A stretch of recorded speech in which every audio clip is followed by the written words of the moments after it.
RTD Live Talk.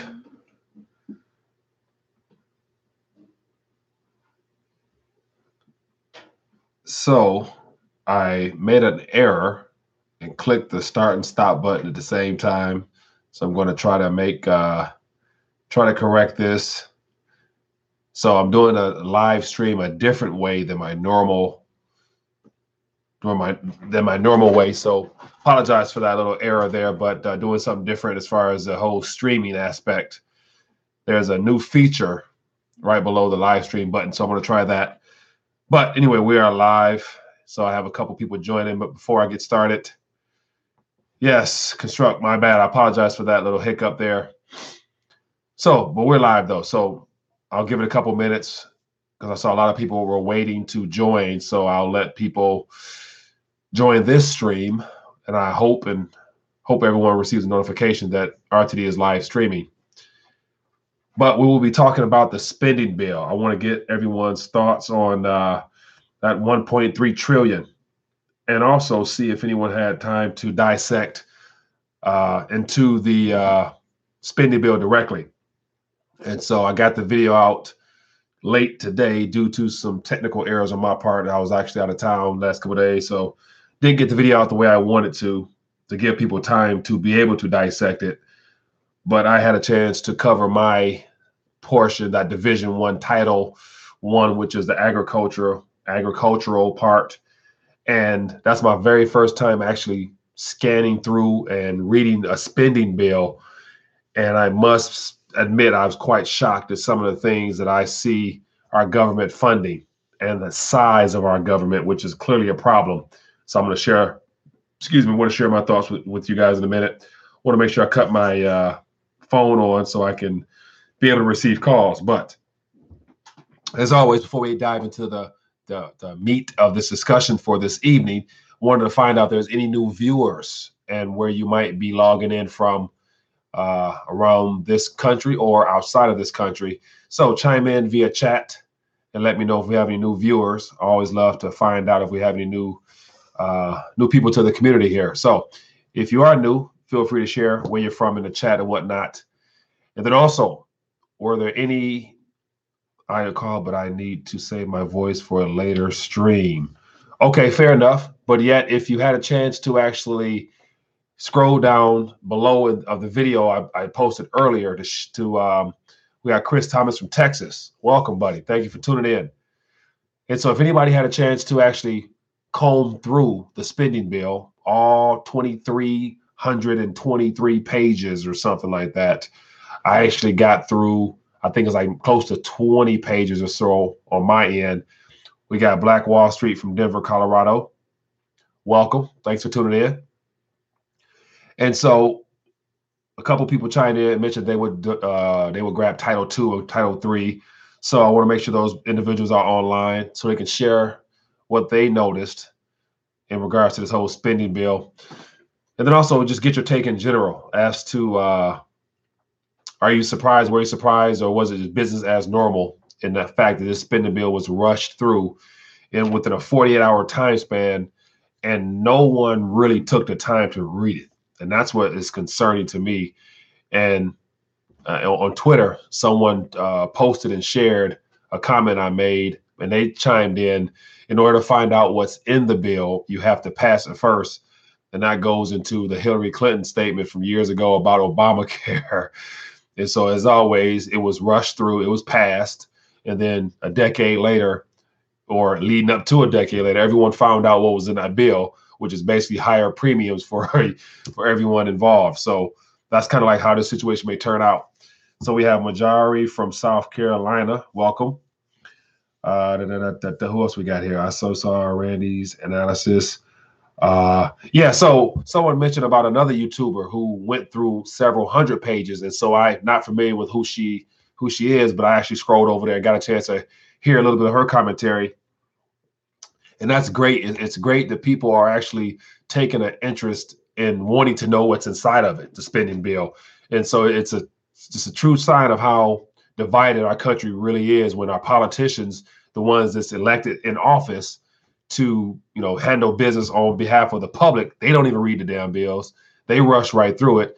And so now we have more people such as myself and whoever other YouTube channels that actually want to open it up, like open it up and see what's inside of it, because definitely what's inside of it, you'll learn some things. And I must admit, as I mentioned earlier, for my very first time looking through a spending bill, we spend too much. There's too much money rather allocated to stuff that I ain't never heard of. Like there's some departments in there that it's like, what for? So two things I noticed in thumbing through my 10 or so pages, I actually have it up in front of me, but the idea that there's government is too dang big. It's too big. No wonder you need a $1.3 trillion bill just to take care of what's already been allocated, because they got so many damn departments.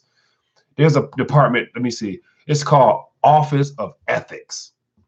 And so prior to me reading about the money allocated to them, it's several $1 million allocated to the Office of Ethics. I had to Google it to see what exactly they're doing. And so it says the United States Office of Government Ethics. It says is an independent agency within the executive branch of the U.S. federal government, which is responsible for directing executive branch policies.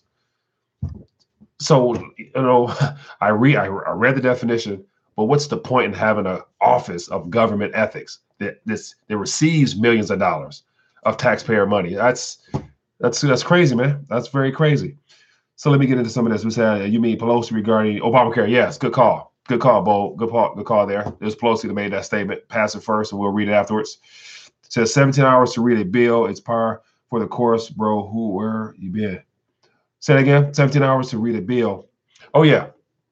So as I mentioned earlier, the initial video I posted this afternoon, rather, I actually made it on Friday, but yet had some issues, went out of town, couldn't get it out. So I tried to doctor up a little bit to get it out today to see if there will be anyone, of which I think there's several people out of the 87 people that would have been needed to complete this project that actually committed to be able to do some things. So we have John from Robert mentioned Title II of the bill seems pretty mundane, setting aside some of the cash for farmers. Okay, so people have actually responded to the challenge of being able to scan the surface and look for anything that's abnormal. And at the end of the day, by having people just take the time to scan through it, I would imagine that it might be your first time. If you're one of the people to scan through it, it might have been your first time as well, going through a spending bill that our politicians didn't even really look at, and getting a chance to see where the money's allocated towards. And if you might be like myself, you're learning something new, you learn about departments that we're funded that nobody even knew about. And I want to share something else with you. There's another portion on page 17 of something I read, and it's an extension program that sends $483 million to, it's called Extension Architecture. And so it's funds that goes to countries that I never, prior to right now, once again, Micronesia. It's a country of islands in the Pacific Oceania area that receives a good chunk of that change of why I'm not quite sure, but it's funds allocated to about 6 or so countries outside of the U.S. And Puerto Rico is one of them that receives $483 million. And so once again, I'm wondering, like, $483 million we're sending or allocating towards those areas there, and they're not homeland-based, territories apart from Puerto Rico for the most part. So I'm thinking, like, man, I'm sure that money could be used somewhere else, infrastructure spending here, roads and, building a wall or whatever else is need to be done here. But yet 483 million is going out. But that's part of that spending bill. I would have never known had I not combed through it. So what else we got here? It says too damn big. Yes. Yeah, and it's amazing. So US is 21 trillion broke. Yeah, and John, that's 21 trillion of just on the surface expenditures from prior borrowing, not to include entitlements. And entitlements is what's really gonna bring this thing home, really gonna run this thing over, because they owe the baby boomer generation so much. The fact that most of that entitlement spending, all of it is geared towards the baby boomers. All the promises that were made to them and their parents prior to is what's going to take this thing over the cliff in the next couple of months / years, in my opinion. So what else we got here? It says the president never should have signed it, but he didn't read it. True. He didn't sign it. And the fact is that I heard he was kind of irritated that morning when it came across his desk, and he was told, or probably scanned through some pages himself and didn't see anything in regards to, I believe it was the DACA or the wall, either one of the two issues that he was concerned about, but yet he still signed it. So I guess it didn't bother him that much that he still was able to sign a dang deal.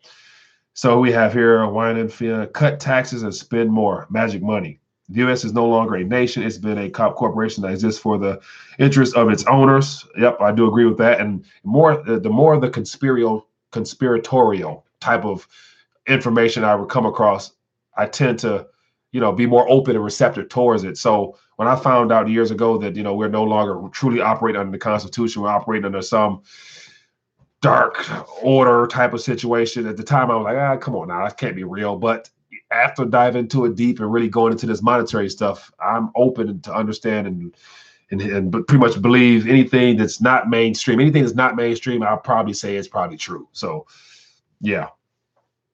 How to educate the younger generations that listen to this media. The future years are going to be much better than the past many years. There's a dollar reset coming, and it will be good for U.S. So, Robert, share with me your thoughts there. So the dollar reset is coming, will be good for the U.S. Good for the U.S. in what way?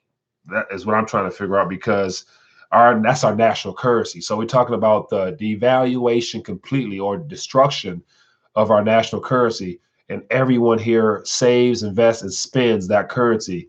So as far as it being good, I don't know what that word good means for the U.S.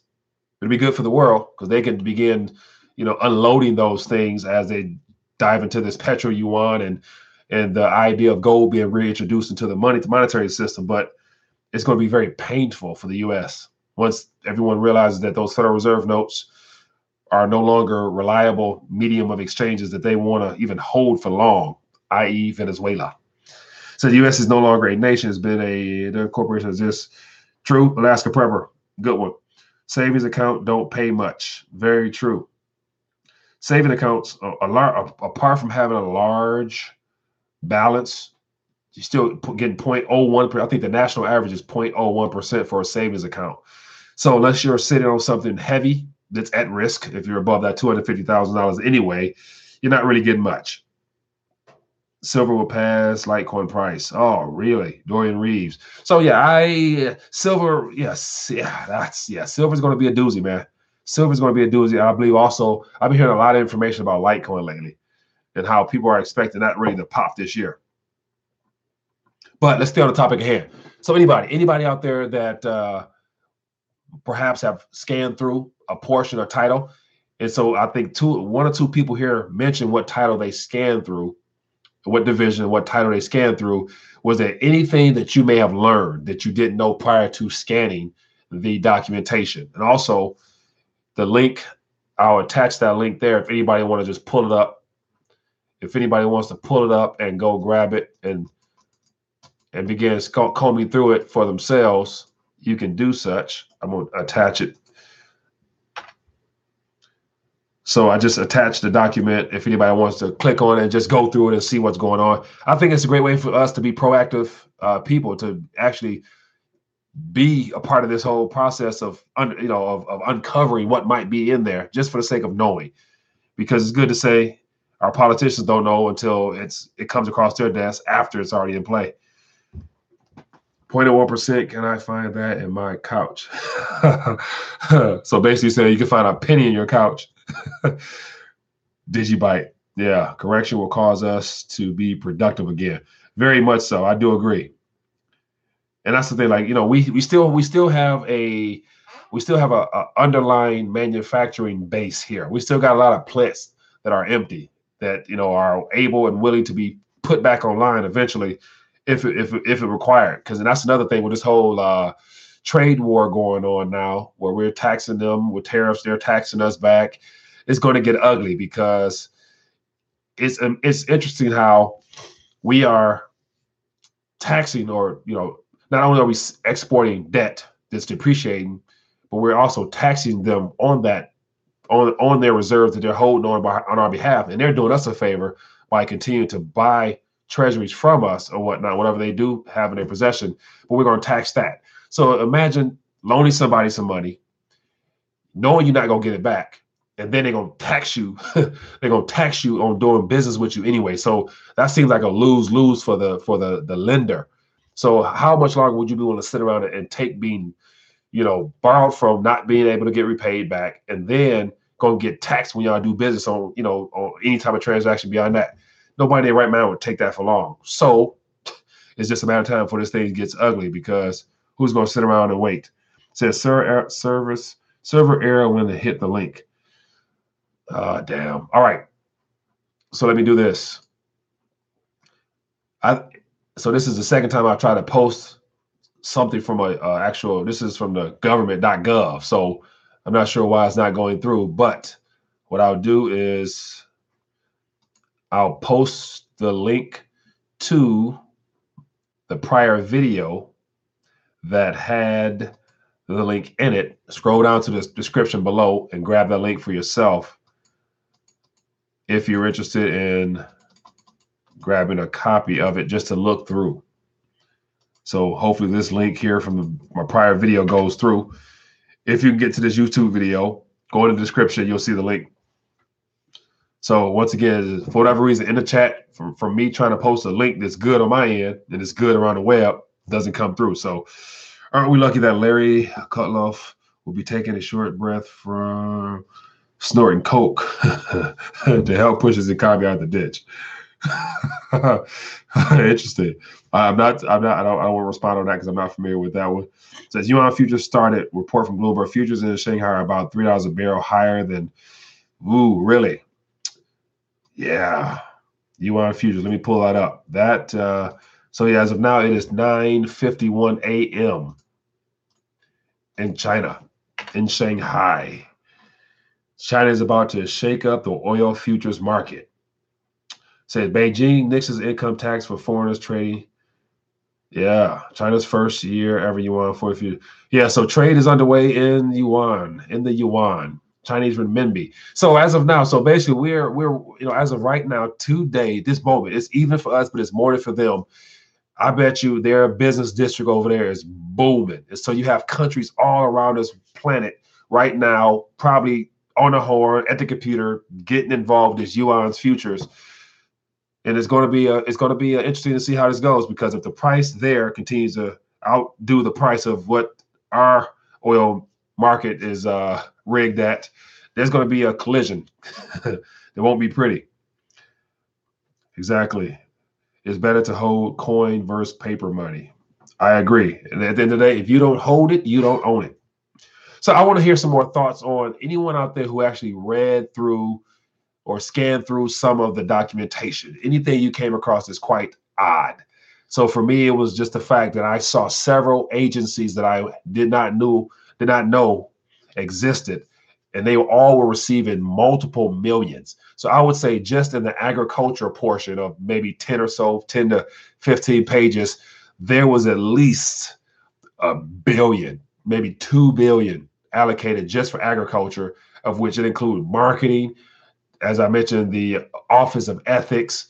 There was extension programs for foreign countries that receive $400 million, as I mentioned.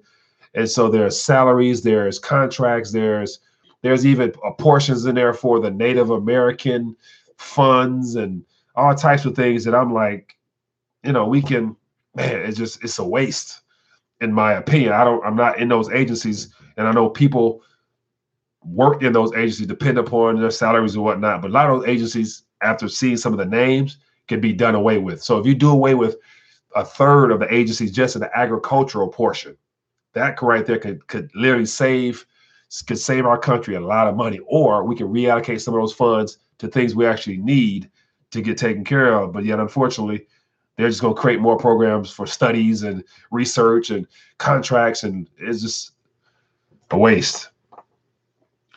What else we got here? Tribunals, $5,000 gold, $50,000 gold, $5,000 silver at the minimum. Yeah. Everything is completely controlled and subsidized. Good job. I appreciate that comment. So as always, the phone lines are open if anyone wants to call in and chime in. I want to know if anybody found anything in there that's of a mystery, something that they didn't know about themselves, or something that just looks fishy. And that's the thing with so many pages, there's no way I could have got through it by myself. So for those that are checking into it right now or have done it already, I appreciate you for doing so. It says pay-per-view to reduce debt. Smoking Joe Biden versus Golden Boy Trump. There's no end to this currency. That's why it's plus 2K pages. Yeah. Interesting. So with 23,000 or 2,300 pages, my question would be, was this bill put together at the last minute, or was it already sitting on the desk of somebody, of some office, some department, and they just rushed it out, say, here, we came up with a bill, we need you guys to vote on this. And then what's the actual process for, like the picture from the video I did earlier of a guy standing in front of the whole the hall talking with a stack of papers, knowing dang well he didn't open the damn pages up. So how can you, in good conscience, just vote yes, oh yay, for something that you don't know nothing about? That's how politics is ran in this country, man. It won't work much longer because they can't keep draining the American taxpayer and then borrowing the rest to fund all this crazy stuff and subsidizing all this stuff that we don't need. We're reaching a point where we will soon realize that a lot of stuff that we have from the government we don't need. And if we don't need it, it's time to get rid of it. Now the question will be, will Trump, will President Trump, who prior to becoming president spoke very highly of less government, no government, alleviating some of these departments we don't need, shrinking the government, it's too big. He was talking really good during the whole campaign process, but now that he's president now, I haven't heard much of that talk about government being too big. And so that's still an issue. Bill was sitting, it was already ready. They knew what they were doing. It has been planned for years. The bill is a financial version of the Patriot Act. Yeah. And so what's interesting is I'm sure between now and say the end of this year, and that's another thing, that 1.3 trillion is apparently just good for the next couple of months. So that's not like an entire bill to get us through an entire year. That's just to keep things going through the summer into the fall. And then we're going to be at this point again where we're going to need more money. And the idea that they're borrowing 1.3 trillion and we're supposed to be in an economic expansion, according to Jerome Powell. And the fact that he even mentioned that fiscally we're beyond our limits as far as what our government can keep doing as far as all this borrowing. So imagine when there is an economic downturn, when there's some type of market hiccup and the government has to respond by borrowing and by allowing the Federal Reserve to increase their balance sheet beyond the 4 trillion they're holding on, and the whole toolkit that we're going to be exposed to when they go back into their toolkit, come out with something new. It's going to be have a party. Okay, we have something here. It says 16 million to community development lender orgs for the American Indians, Native Hawaiian. It says Alaska Natives. Ask the Cloud Act on page 478. So 16 million to community development lenders. Interesting. So that's another. So Boulders Line, that's pretty good there, because development lenders organizations, so those are probably non-government entities that's receiving funds that they have to allocate out to, as it says, Alaska Natives, Native Hawaiians. And so here's another thing. We all can agree, I'm sure you can agree, that when you have third parties, fourth parties, people that are not government related, they automatically, for their own service charges, they hike up costs to do business with the government as contractors.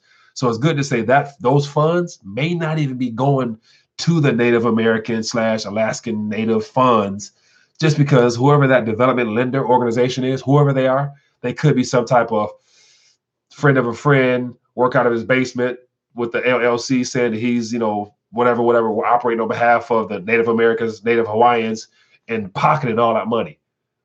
So that is another idea, but that's the thing. Who's going to audit? Who's going to check and make sure that money is actually being put to use for what it's listed to as in the spending bill? And that's the thing. No one is. There's no one in place to make sure all these funds are actually being put to use for what they're described for.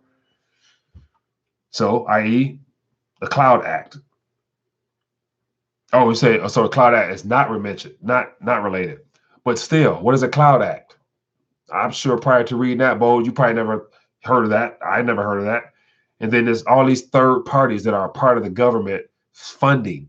So we're funding all these third parties, trusting that the funds are going to go to what they're, been allocated to, supposedly.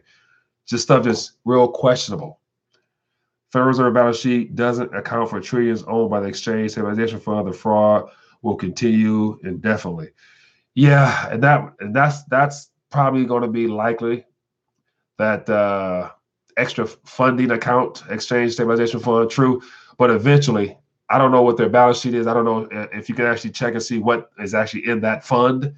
But it's good to say eventually, however it's been, funded, it might run short one day too. So at that point, then what do? You probably go right to the printing press, I would imagine, because that fund is not, designed to handle a complete market meltdown within our country, as well as being able to help out other governments when they need help as well. Says Jesse J. I think one that they started taking a look at our Clown Act. Yeah, the Clown Act. Interesting. Very, very interesting. So it's good to say from this point on, any type of bill or any type of legislation that comes through Congress, it's going to be passed through easily. So I'm going to immediately put it before the audience to say, hey, let's get together as a community and let's read this thing and let's help our politicians out. So if we can take time to read some of these things for ourselves, not only will it educate you, but you'll put yourself in a very rare position, because out of 307 million Americans, other than the ones tuning in right now, and probably a couple of the alternative media people, no one even cares. No one even knows about the spending bill. Like, people are so distracted, they could care less about a spending bill, long as their currency spends. So we're putting ourselves in very good positions to be aware and to continue to be in tune as to what's going on. Says you could tax everyone 100% and it wouldn't pay down the debt. Yeah, that's the thing. Like, there's no way possible to pay back this debt, because the debt, and what people really truly don't seem to realize is that every ounce of debt our government has taken on is reflected in our bank account or in our possession of our national currency. So every dollar, everything that we hold as our financial instruments, whether it be our savings account, bank account, checking account, all that is debt that was created into existence, which resides on somebody's balance sheet. And it's unfortunate that our government is borrowing the money from the Treasury, and they're using collateral. They're using treasuries as collateral for that. So everything we do as a population in regards to fiat currency is debt related. So you can't pay that back, because to pay it back would take us back to zero, where there would not be one single Federal Reserve note in existence, because that was all brought by a debt. So that's interesting. People don't realize that. And the idea that, one thing I mentioned before is that every Federal Reserve note in your possession, as hard as this might seem, doesn't really belong to you, because it was issued to our government for them to use as far as issuing as a national currency, whether it be through funding the government, entitlement spending, or whatever it is they allocated as, or our commercial banks created out of a fractional reserve standpoint by bringing digits into existence based upon their balance sheets. So everything we use is debt related. So it's unfortunate that most people don't realize that, unless you actually hold something physical, tangible in the form of some metal, preferably in your possession, that is money that belongs to you. And it's up to you to do with it what you choose to, but yet everything else denominated in digit and papers is not.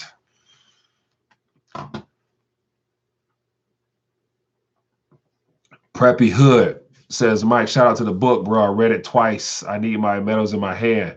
That's good, my friend. I'm very happy that it was informative for you. And also, as I mentioned before, share that book with family and friends. I mean, the biggest problem I find into the alternative media space is people who are not in tune to this type of information.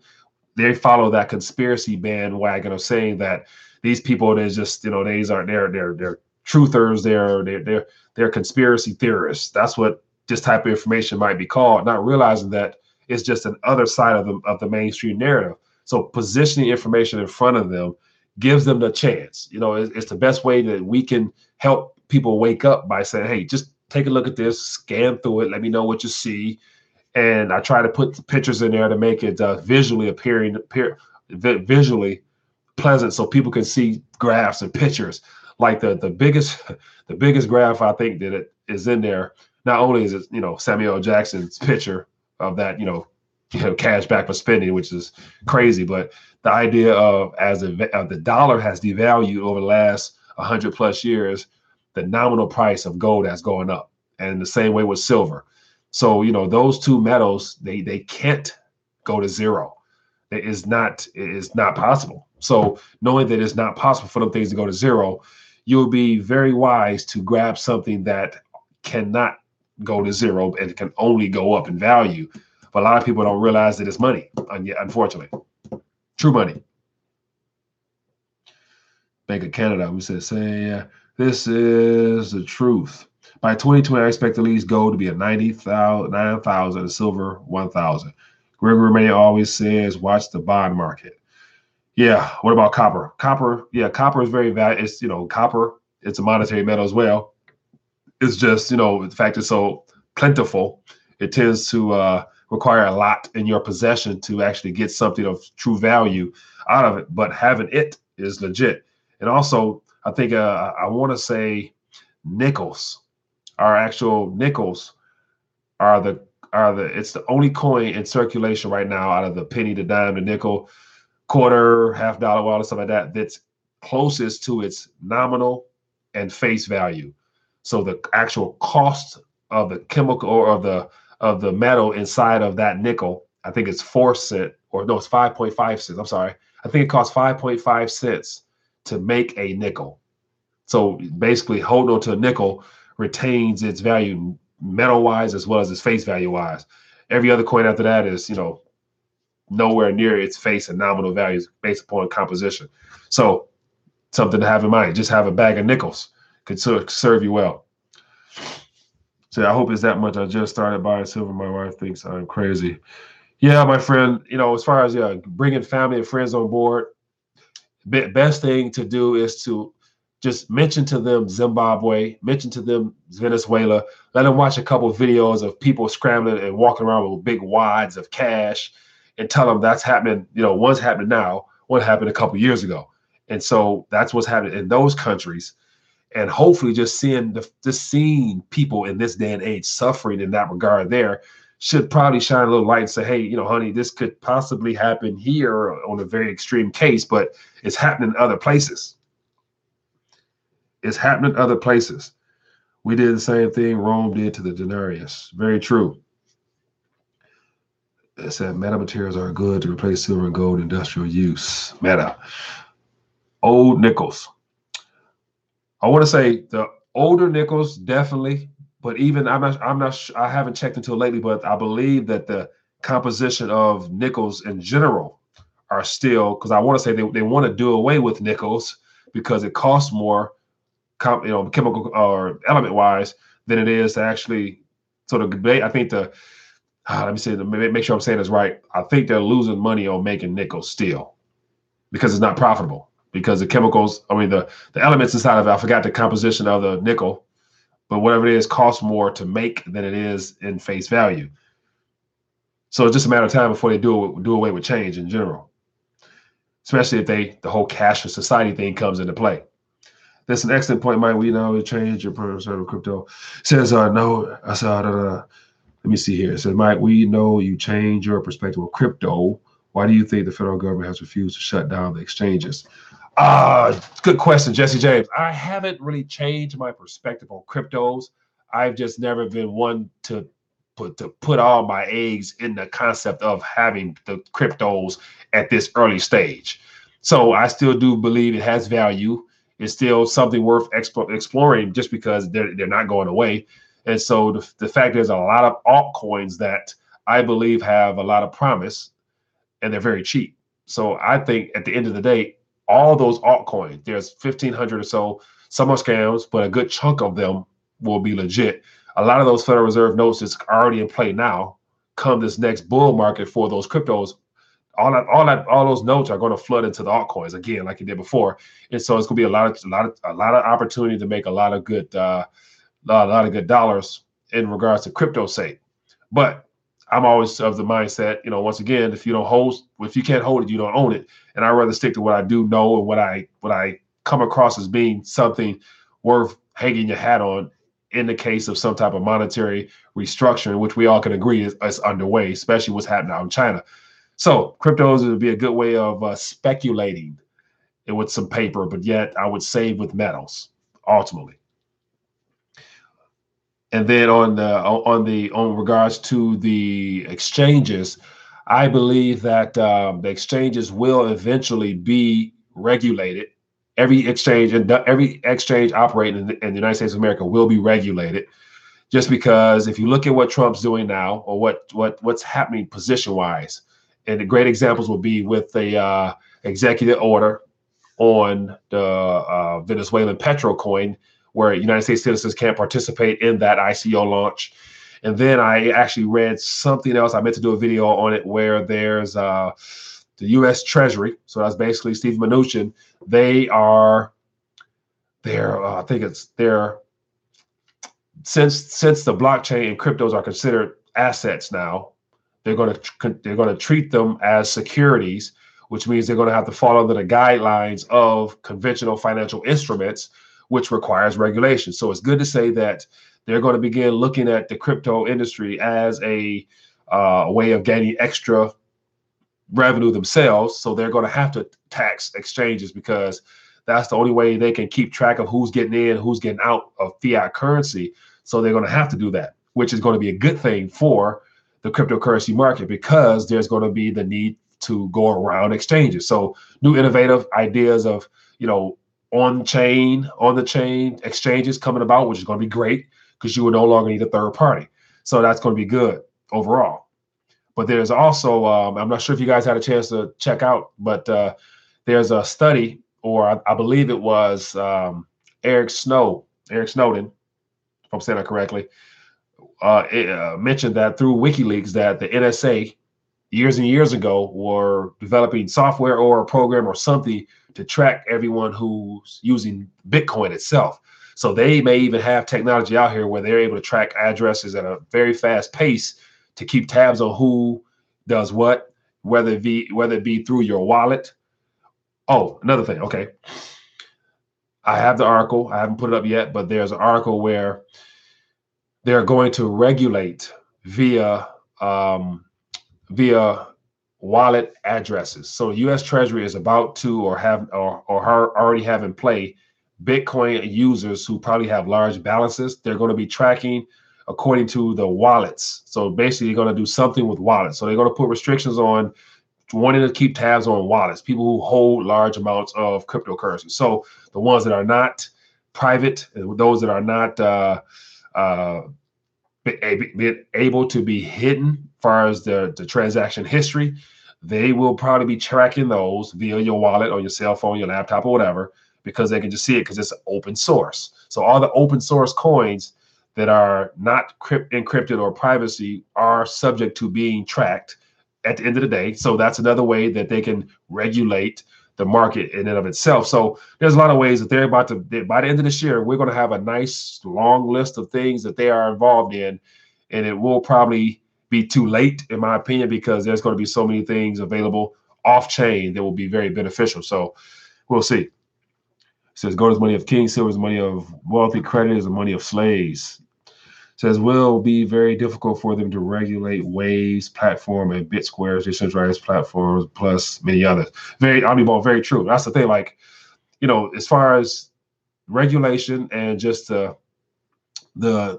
government, treasury, all those industries wanting to get involved and see who does what is going to be very good for the crypto industry, because it's going to spur innovation. Developers are going to have to be creative on how they can make this industry thrive in the midst of the government trying to shut it down. So you're going to have the free market versus centralized governmental force colliding, and innovation will always win. So a lot of good things are going to come from what has to happen from our government standpoint, because you got to realize not only are they concerned about what's happening out east, but they're concerned about what's happening inside our borders with the idea of people waking up and demonetizing or de-dollarizing their holdings of Federal Reserve notes into cryptos. So I'm sure they're panicking. Edward Snowden. Yep. There are privacy coins. Yeah, there are a variety of privacy coins out there. And those are the ones that are cheap now, but they're going to be needed pretty soon. So they are guaranteed to not go away because the technology within those coins are going to be superb. Back up the wallet, go into your app data folder and delete the first wallet and restart the app. Track new wallets too. Big things today was go back to yuan. Very much so, Robert. That is going to be the thing. I believe that eventually there's going to be no way where you can hide the word gold in regards to international commerce, international trade, international finance. There's no way you're going to be able to take the word gold out, especially when the first country, which probably will be, I'd probably say Russia, or just go on the limb, say Russia probably the first country that'll look to cash in some of those renminbis or those yuans for some gold, and it's going to be a nice alternative media reporting chunk of change that the mainstream media, you won't be able to deny it, but they will, of course, because at that point, if all that news becomes something that's worthy of reporting mainstream news, they're going to need some type of diversion tactic. So you can believe there's going to be another march on removing your guns, or there's going to be another march on some type of, unfortunately, there's going to be some type of catastrophic event that will, probably be lost lives. But yeah, the powers that be in our country need heartwarming distractions. What better distraction than our youth now marching, saying that, guns are bad. I'm gonna leave that alone. Facebook was okay with metadata mining when they helped Obama. When Trump wins, now is crime. Yeah, that's very true. The blockchain mechanism functions by public disclosure. It's anti-privacy. And the Elmer, that could be a problem though, because that plays right into the idea of being tracked. If you're being tracked, then you have no privacy. It's like having it's like having your bank account wide open, and everyone can see what your bank account is. I'm sure you wouldn't like that. We have a call. Hello, caller. Hi, is this Mike? This is him. How you doing, sir? Yeah, better than good. How are you doing? I'm doing good, my friend. Where you calling from? What's your name? Hey, my name is Bruce Kalinsky. I'm sitting here with Nan Kalinsky, my wife. We're in Coolidge, Arizona. Okay. And where are you at? I'm outside Detroit, or Detroit, Michigan, rather. Oh, yeah. God bless you. A friend of mine just moved up to Detroit from down in Texas. Okay. I would probably stay in Texas, but okay. But Nan and I want to thank you so much for doing this review of this Omnibus Spending Bill. What a great idea. I don't know what kind of response you're getting, but that's an excellent idea for a bunch of people to all read it. Our so-called elected representatives that I guess the voting machines elect for us, they don't bother to read it, but we can. It's a great idea. Thank you for doing it. Well, my pleasure. And so far, the response has been pretty well received, rather, because I end up getting that message out a little bit too late. And so I posted that video extending an invitation for people to help out this afternoon. So I think if I'd have done it a day or so ago, I probably got more. But the fact that you're aware of it and more people are aware of it and they have a link to go for themselves puts us in a position where it'll spark more interest in the future, where people will take initiative to actually go in there for themselves and find out what's hidden. But I've learned a lot covering my little portion, so I'm grateful that I did it. Yeah, we are too. And one of the things we wanted to tell you, and you've obviously already figured it out, is regardless of how today goes, if you have the stomach for it, this is a really cool program that we could use in the future. My wife, Nan, she's kind of the research bug. She finds all the good stuff, and then I kind of tag along. But she bumped into what you were doing this afternoon. So obviously we didn't have a lot of time, but we jumped into Division A, Title III, and just did a quickie review of it. Yeah. And we can talk about that if you'd like. Yes. Go ahead. No, so what I basically, the whole challenge or the opportunity was to scan through it, because to read it, and me personally, it's a lot of numbers and a lot of just large figures being lent out to all types of departments. But did anything stick out? Anything that really caught your eye, and what did you learn anything new? Did we learn anything new? I'm going to say no. But what we did learn is over the past couple of years, Nan and I pay a lot of attention to a gal named Catherine Austin Fitz at Solari Report. Yep. And she's very up on financial stuff and geopolitics and the marriage of all of that stuff. And we've been following a lot of these bills. And in the section that we read, the first thing what jumps out at you is kind of what you touched on. These bills are unreadable. And it's I believe by intention. It's not just because lawyers wrote them and they went to Harvard or Princeton or Yale and we didn't. It's intentionally written obtusely. And my background is in civil engineering and contracting, and I spent my life reading contracts, agreements, specification, and so forth. And my experience, even though it's not political legislation, when a document is drafted in an ambiguous fashion, it's usually for a reason. And there's some intent there. An extremist like me likes to think that intent is probably fraudulent, but that's not the case. It could be malfeasance, negligence, whatever. Right. But in the case of this legislation, Title III that we looked at, can you hand me that, man? It actually appropriated a relatively small sum of $230 million and some odd dollars. What jumps out is that almost immediately it begins referencing other legislation. Some of it as old as the Housing Act of 1949. Yeah. Okay. Yeah. And there's other legislation which, to follow the path back through all of the legislation reference, would literally take at least hours, probably days. Yeah. And this is not peculiar to this bill. It's the way all these bills are written. If you look at the Defense Authorization Acts, Obamacare, whatever, I don't care what you look at, so many of them are written like this. And there's 600 pages, 900 pages, 1,500 pages, or this one over 2,000. Yeah. And this one, even though Title III only appropriates $230 million, which in D.C., John McCain couldn't find that in his pocket, I don't think. It ties to billions and billions and billions of dollars of continued spending that is authorized very obtusely within the language. So Title III doesn't look like there's a lot of money, but when you really look at it, there's many, many billions tied to this. And I think the way this works is, Congress, they shouldn't call it the Omnibus Spending Bill. They should call it the Omnibus Borrowing Bill. Yeah. Would be a better term for it. They sell treasuries, right? Yeah.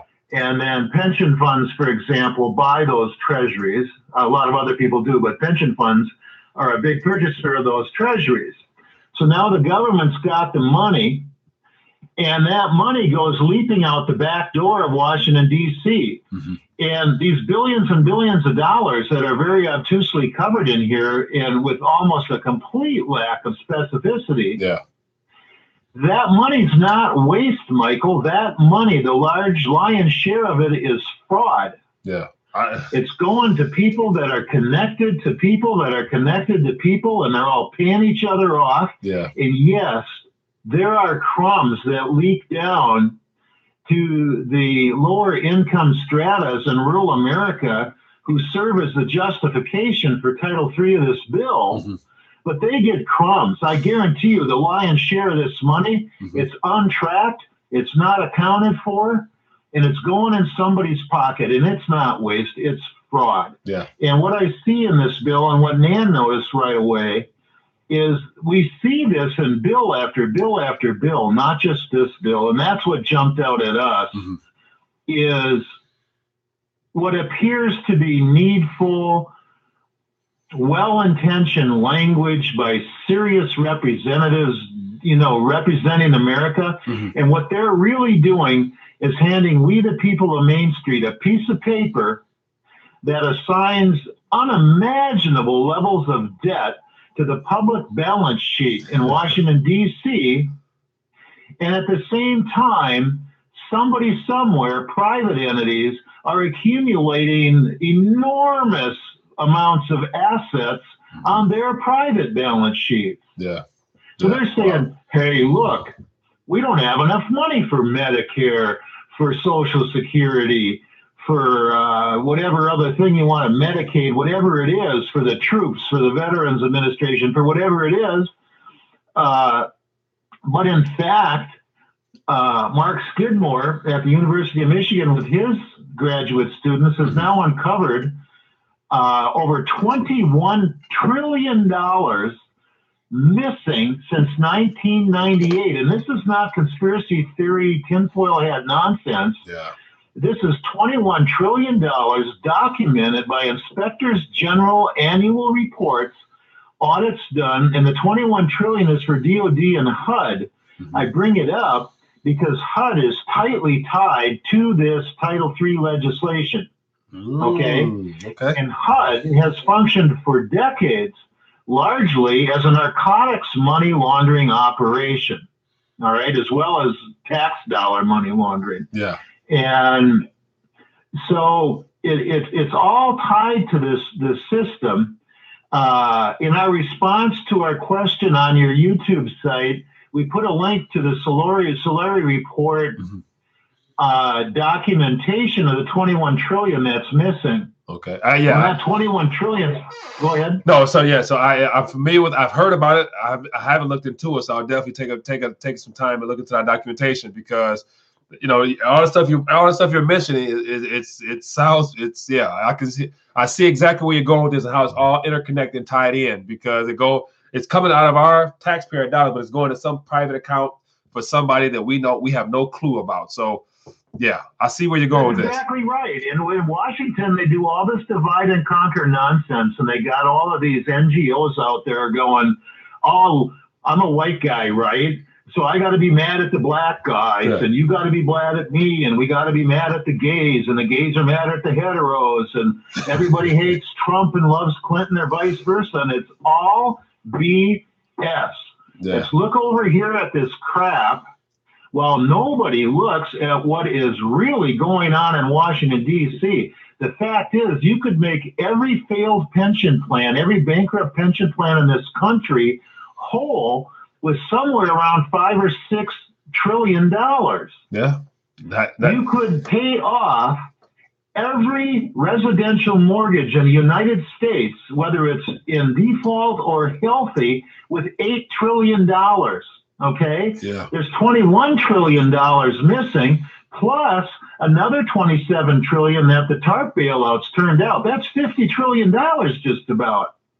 And these guys like Paul Ryan and Schumer and those guys are telling us we're bankrupt? No, we're not. Get us our money back. And that would be wishful thinking, but no, I thank you. Thank you for sharing that. I mean, definitely we learned something tonight on that one. That was a great way to connect that 21 trillion missing with this funds here and how we could be made whole if that was the intention of our politicians. But I don't think they want that. So, yeah. Well, they don't. But you know what? You know, they want us to feel powerless. Yeah. But I'm telling you, when a guy like you gets up and does a YouTube channel, okay, and has the courage and is willing to take the time and make the commitment to do what you're doing, that inspires other people like us to grab onto that. And if we can network together Kathy Austin Fitz has a saying, and what she says is, if each one of us does a tiny little piece, okay, and we marry that together in network, what arises out of that is a mighty army of millions of people. Yeah. And we can get the attention of those people in Washington and get them to listen to us instead of special interests. And we need to realize that while we can still vote, we do have that power. Yeah. They may regard us as a bunch of morons they steal money from, but we can teach them otherwise. And it's people like you that are setting a standard and encouraging the rest of us to do that. And Ann and I thank you so much for doing it. Well, my pleasure. Thank you for sharing your thoughts, and thank you for tuning in, and your wife for for sharing. I believe she shared the post earlier, so tell her thank you as well. And hope you guys come back and join us for another live stream. So I appreciate your thoughts and comments. Thank you. You're welcome. Thank you. All right, you guys have a good evening. Hey, you too. Bye-bye. Bye-bye. Yeah, that's a wealth of insight right there. So I appreciate you guys for sharing that.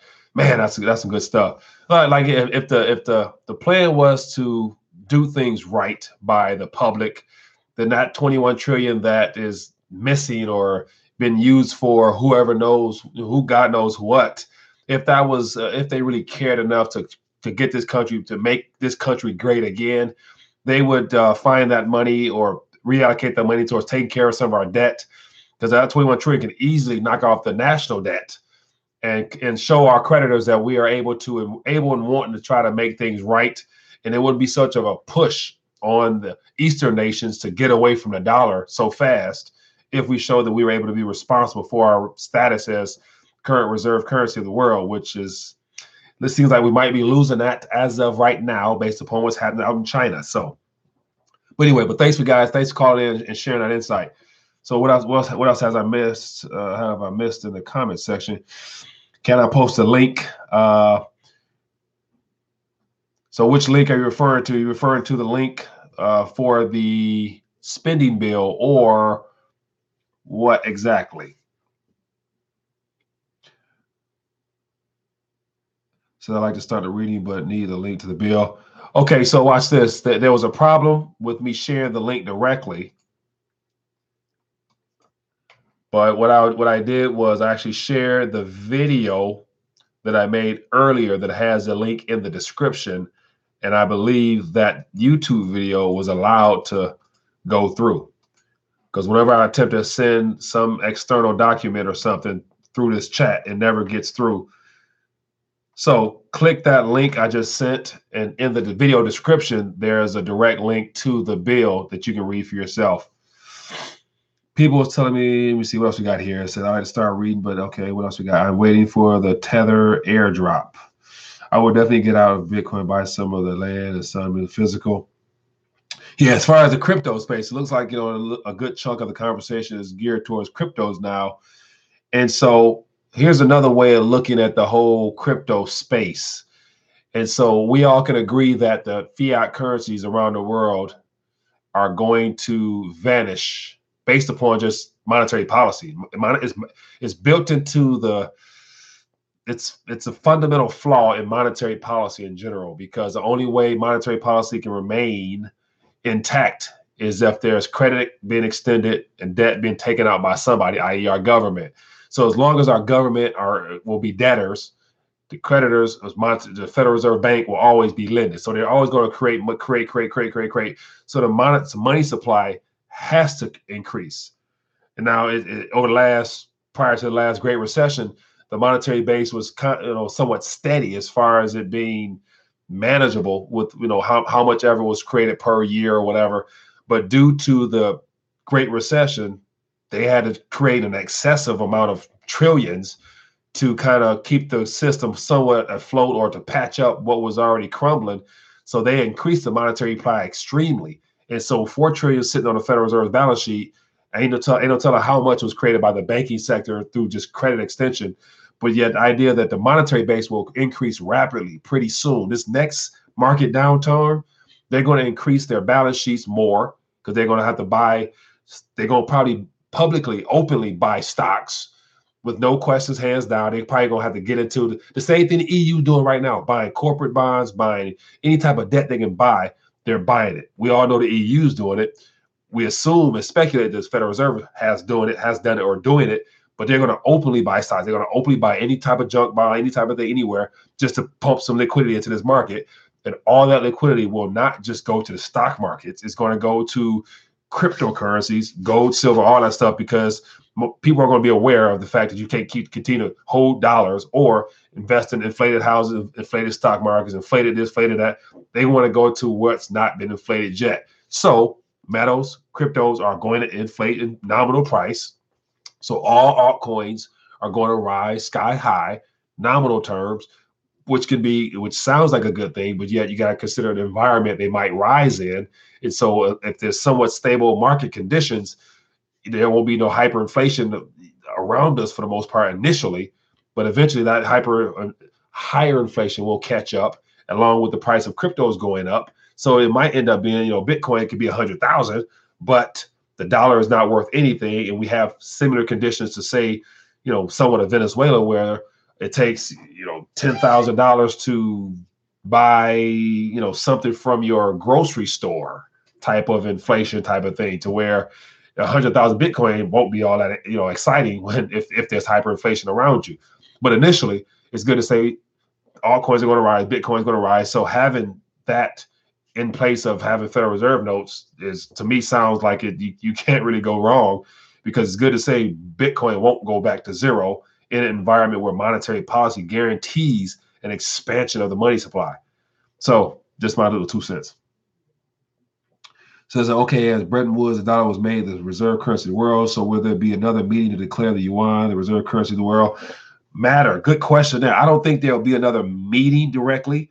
And so the only time I see a meeting or an announcement of an official basket of currencies, I don't think there'll be a single currency, because I don't think Vladimir Putin really wants to have Xi Jinping, the new lifetime president of China, solely by himself country-wise as a reserve currency. I would imagine they're partnering on establishing that One Belt, One Road initiative as a primary economic hub for the world, of which you can use gold, or all those countries along that One Belt, One Road will have gold in their reserves to use their own currencies pegged to gold, so that no one country will have an upper hand over the next, because they're dealing in weight. They're going to be dealing in the central bank having tonnage in their vaults to back up that paper if it's still used and trusted at that point.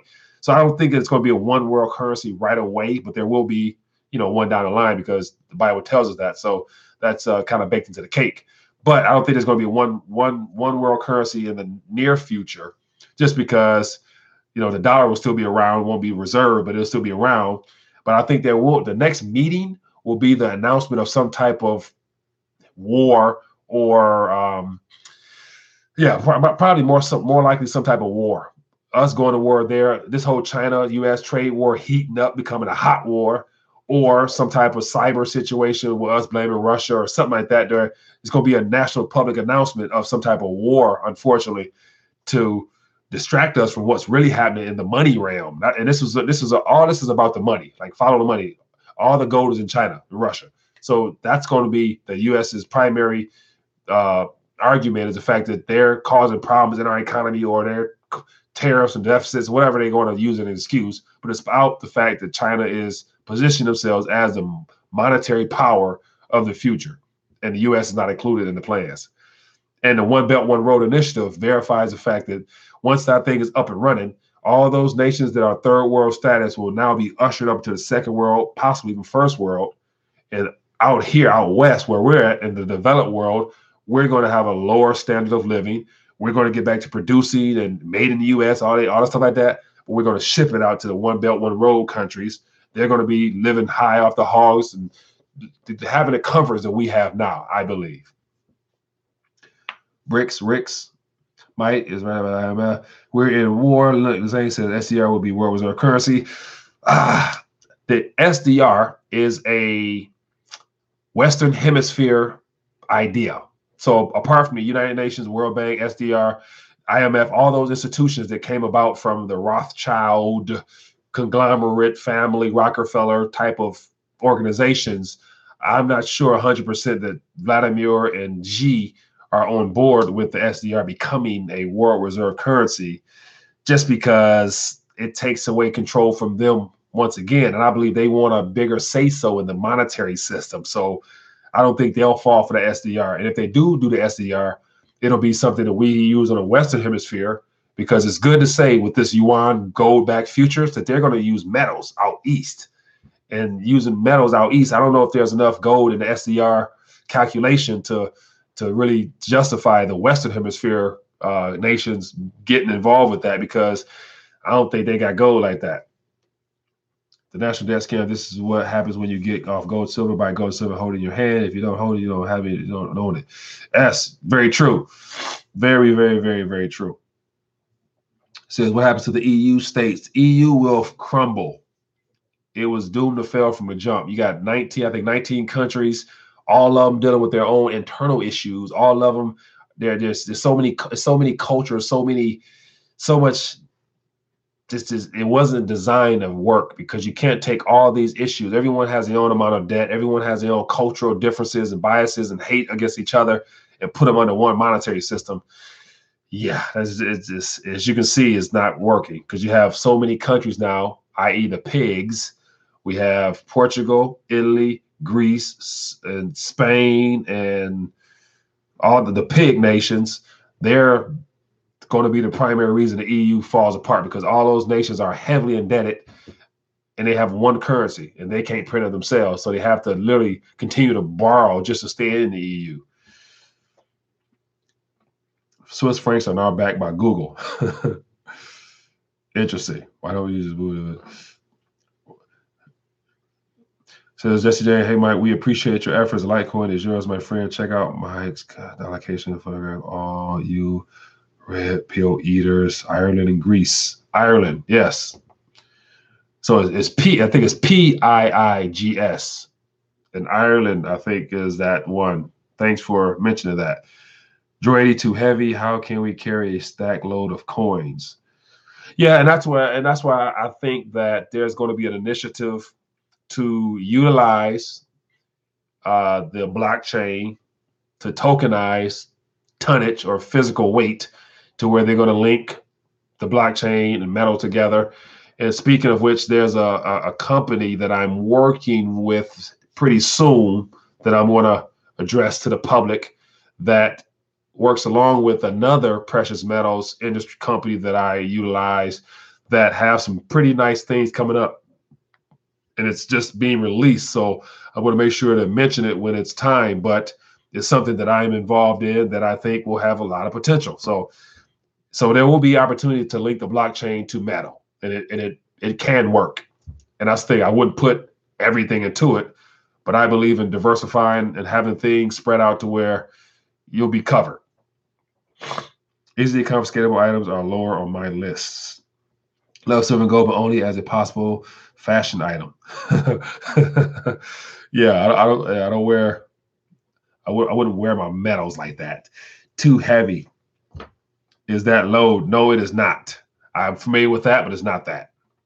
You will need gold and silver to settle your debt and buy new currency. South Africa. Yeah, so another thing is, I believe that tomorrow morning, I think it's going to be 10 a.m. if I'm not mistaken. I have to confirm, but yet the gentleman of this book right here, When Money Destroys Nations, Mr. Philip Haslam from South Africa, he's going to join me for our live chat. And so if you guys have questions on what's happening out in South Africa, because there's a lot of stuff happening in South Africa right now, as well as Zimbabwe. The government hasn't learned a lesson. They're acting a fool again on the people. And so I'm going to get a first-hand look from him as to what's going on in that region, because I'm very curious, because we're part of history. We're a part of history right now, because we're going to look back 10, 20, 30 years from now, and our grandkids are going to be like, you guys actually used that and fell for that. And yeah, so this is all stuff worthy of us learning from. So anyway, so looks like it will be online for an hour now. So that's typically the time frame where this comes to an end. But it's been great as always. I appreciate the caller calling in, sharing his thoughts. I appreciate the great chit chat on the live on the chat feed there.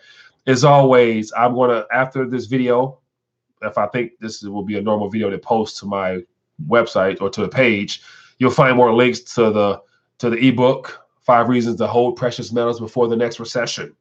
Because I believe, as I mentioned in that book, that this next recession might be your last official recession, aka leading into something even a lot worse. So something worth checking out. And also share this information with your family and friends so they can become more aware of what's going on.